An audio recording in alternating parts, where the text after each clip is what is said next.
Rachel Edidin, and along with Miles Stokes, I host Rachel and Miles Explain the X-Men, a weekly podcast all about the ins, outs, and retcons of our favorite superhero soap opera. Also, Rachel and Miles review the X-Men, which you're watching right now, which is a walk through the new X books that come out in any given week. Now, this week Miles is out sick, so I'm going to be flying solo on the books of October 7th, 2015. But first, I want to talk to you about a really cool project that we've just announced, and that is the Secret Convergence on Infinite podcasts. So this is kind of huge. It is a 9-podcast crossover event. It's got Meta Story, and it's got an amazing lineup of shows. Rachel and Miles Explain the X-Men is one of them, but we're going to be doing this thing along with Fan Bros, Into It, House to Astonish, Less Than Live, Journey into Misery, Silence, Wait What, and War Rocket Ajax. The first episode, the Fan Bros episode, goes up on October 29th, and you can follow us on social media in the meantime on Twitter at SCOI Podcasts, or on Tumblr at secretconvergence.tumblr.com. I'll stick links to both of those below the video. It's a really, really cool thing. It has been in the works since April, and we are tremendously proud of our first foray into, an attempt at a massive world and line-spanning crossover event. Whether we will survive, get new costumes, and possibly even learn to poop, you will have to listen to find out. But first, let's talk about some comics. First up is the 5th and final issue of Old Man Logan, written by Brian Michael Bendis, drawn by Andrea Sorrentino, and colored by Marcello Maiolo. Look, I don't like this series as much as Miles does. I think that it had a lot going for it, or has had a lot going for it. Sorrentino's art is really pretty. It's not always as narratively effective as it should be, but it's nice, and it's stylish, and it's daring in ways that I really appreciate. Bendis' writing is hit and miss for me here. He's a writer who, on the whole, I've really liked on X books, but on this one it just feels diffuse. Honestly, this is a series that feels like it's trying to do way more than can gracefully be done in 5 issues, and it shows. It's just not consistent, and it's not that strong. It's not a bad book, but it also really doesn't fare well compared to the other books that I'm looking at this week.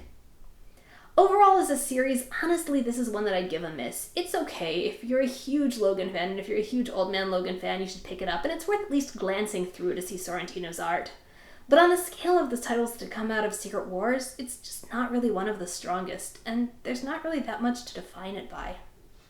I want to like this book more than I do, and I feel bad wrapping it up that way, but this is a character we're also going to see continue into the main Marvel universe, so who knows, maybe it'll go the places I wish it had here.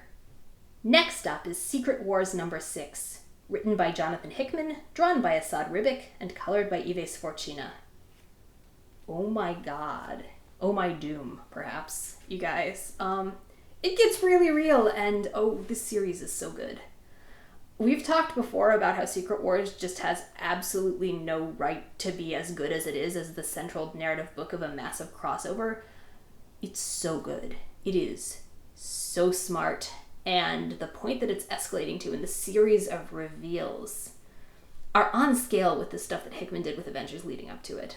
Ribic's art continues to be just spot-on superlative, and as the stakes rise and the series escalates, I am more and more and more excited to see where it's going. Even if you're not covering any of the Battle World books, any of the individual series that go with Secret Wars, read this. Read it now or read it later in collection. It's beautiful. It's a great example of good comic storytelling, and it's just a really, really smart, fun, good, and incredibly, incredibly engaging book. Okay. So normally, this is where I would stop and do picks of the week. But I'm soloing this week, which means I get to do whatever I want, because obviously that's how it works. And so I'm just going to take a while to talk about my favorite comic this week, which was not actually an X book.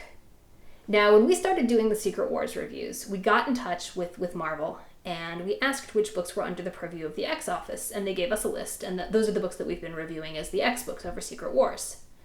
Now, there's one book that a number of you have asked about that did not fall on that list that we haven't been covering, and that is Siege. Siege wrapped up this week, and you know what? I'm just going to review it, because, yeah. So, we are looking at Siege number 4, written by Kieran Gillen, drawn by Felipe Andrade, and colored by Rochelle Rosenberg, with double-page spreads by Pepe Larraz and Ian Herring, Gary Chu, and Bill Sienkiewicz. You guys. I was reading this on the couch today, and Miles was homesick, so he was there. And I finished it, and I put it down. And I still had a bunch of books to read this week, and I stopped with Siege because I tried to pick up a couple of afterwards, and I just got really angry at them for not being Siege number 4. This book is so good. It's got a great... If you're reading this and Secret Wars, read Secret Wars first, because there's a scene that repeats. It ties very directly in. And it ties very directly to the bigger plot of Battleworld and its nature. It has some of the best punch the sky, scare the cat, hell yeah moments I've ever seen in a comic book, and an ending that will spoil you for whatever you read after it. Y'all, this is how you end a universe right. If you haven't been picking up Siege so far, that's okay. Still time, you can get the back issues, or you can read it in trade. But if you read nothing else to come out of Secret Wars, read Siege.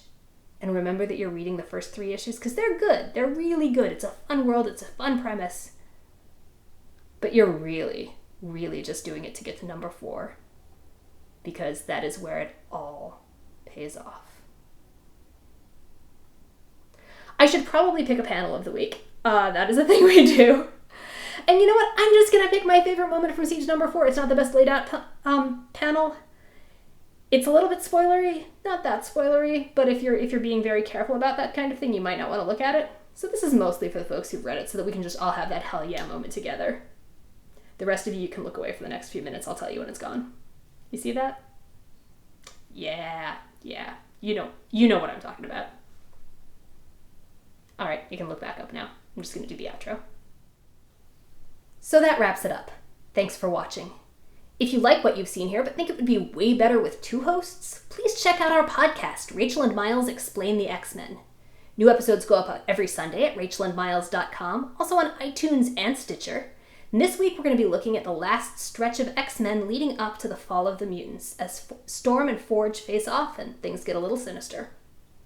That podcast, these video reviews, and everything at rachelandmiles.com, brought to you by our rad Patreon subscribers. Those guys make all of this possible, and if you want to join their ranks, you can do that. The link either above or below this video, depending on where you're watching it. For the rest of you, see you next week.